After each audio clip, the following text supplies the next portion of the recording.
Hello students. In last video we were talking about offer and acceptance, out of which the part of offer has been completed. Now in this video we will talk about the acceptance and some few concepts.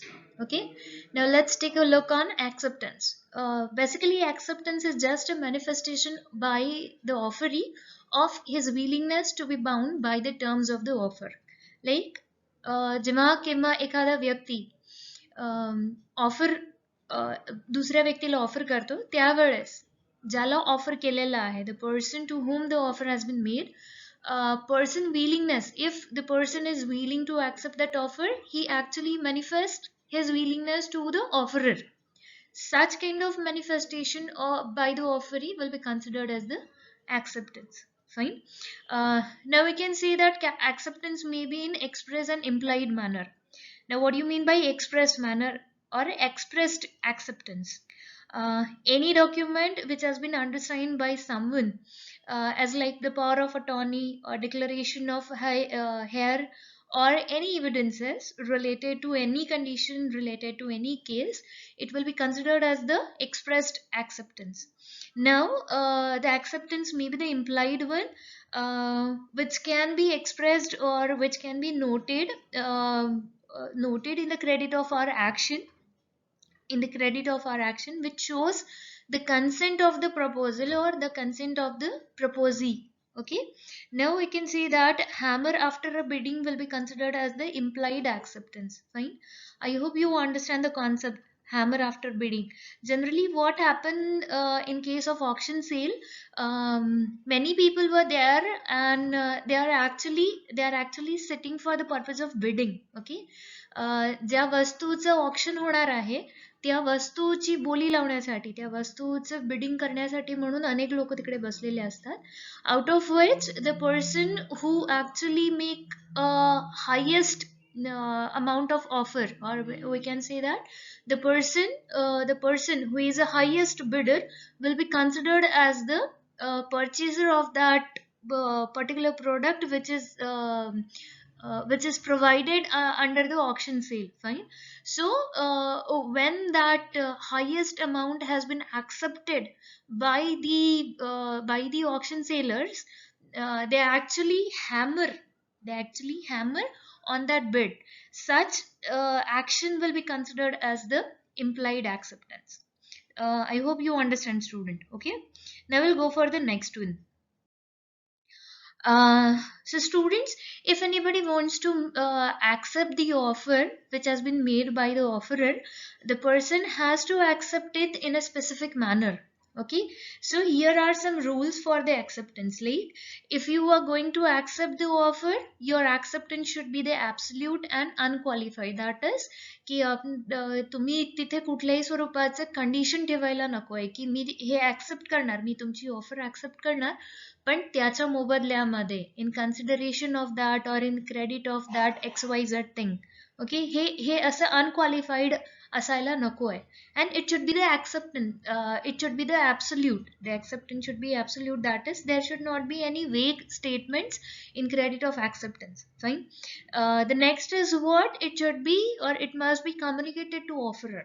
Definitely the person to whom the offer has been made, if you want to accept that offer, you have to be sure that your acceptance should be to the specific or to the particular offerer only.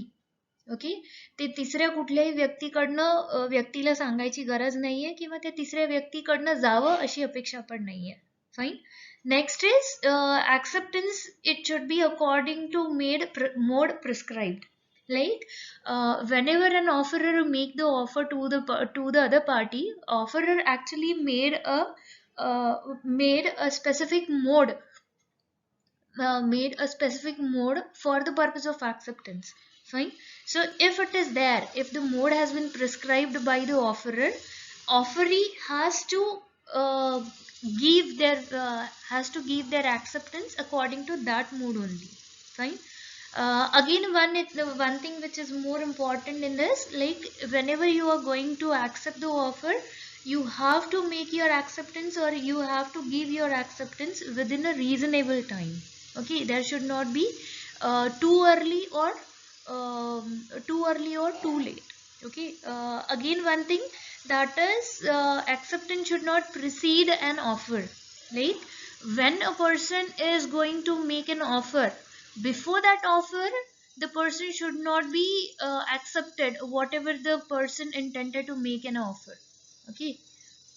I hope you understand. That is, if anybody is there who is making an offer to other person, just take an example for this. If there are two friends, A and B, okay, B is intended to make a offer to A, fine. So before making an offer by B, A should not give the acceptance for that particular offer, which still is not made by the B. Okay. Now it show an intention to fulfill terms of offer.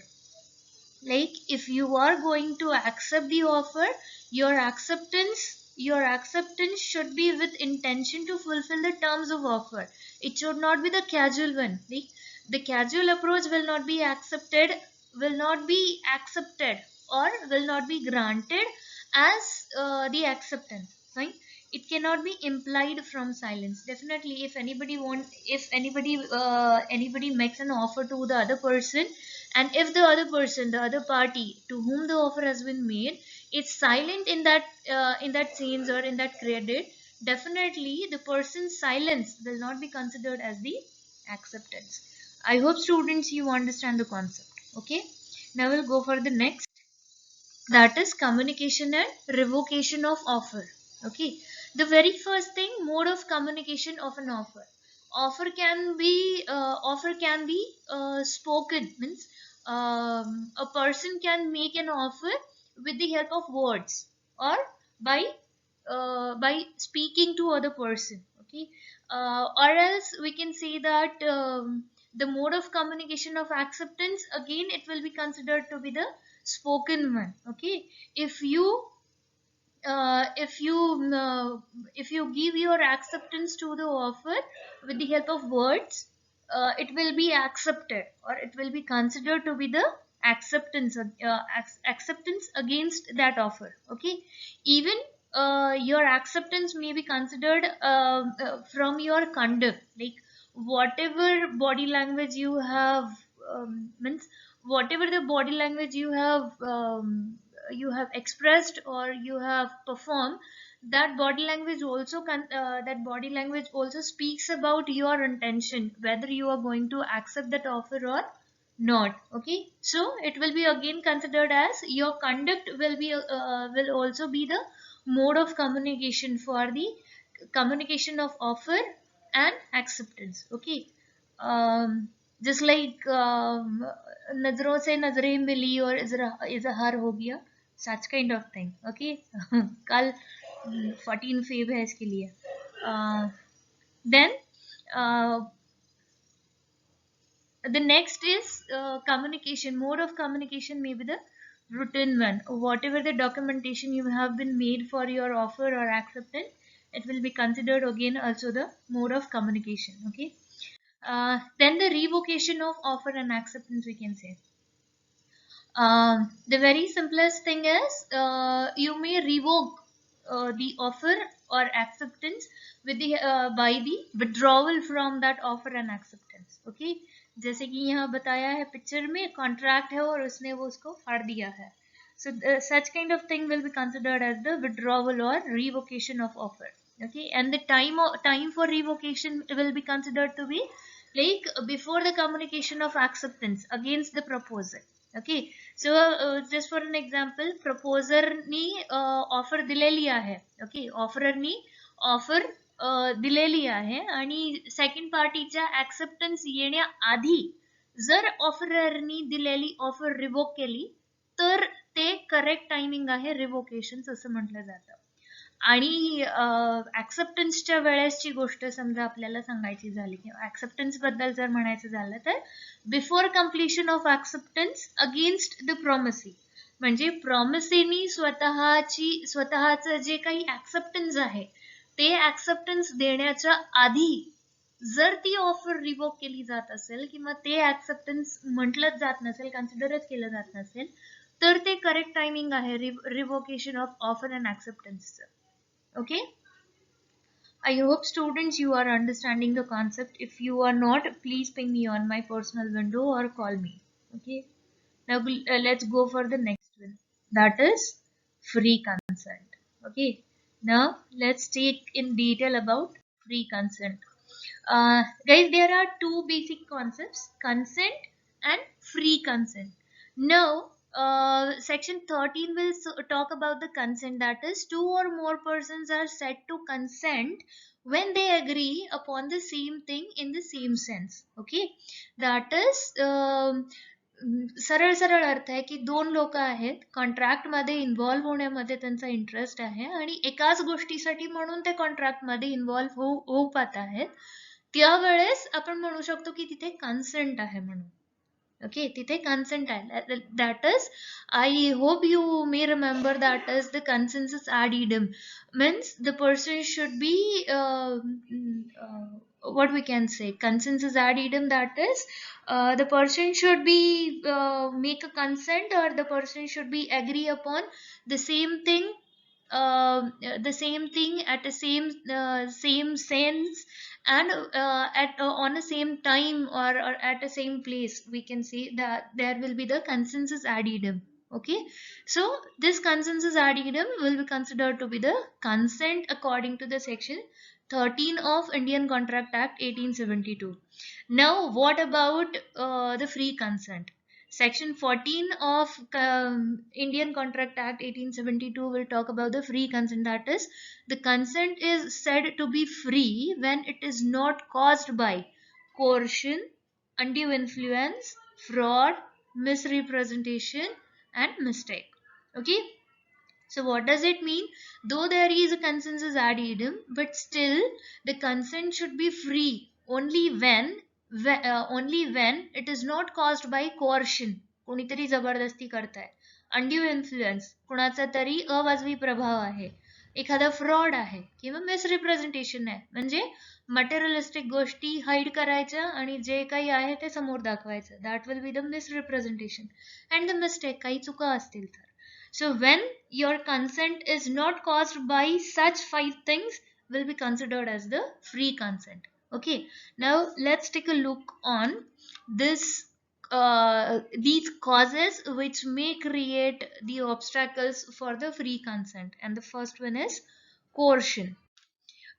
Coercion is when a person compelled to enter into a contract by the use of force by the other party or under a threat, will be considered as the coercion.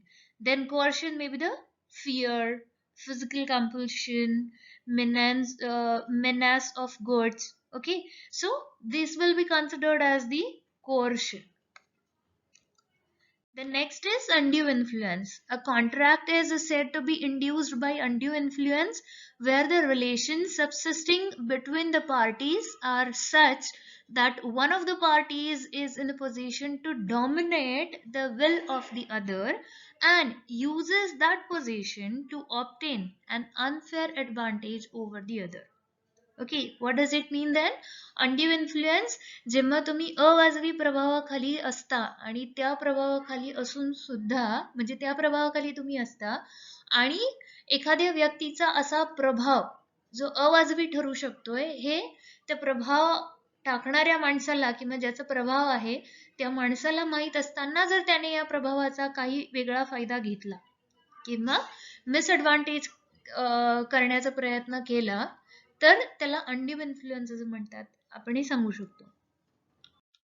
Undue influence, a person is deemed to be in position to dominate the will of another, that is, whether he holds a real or apparent authority over the other.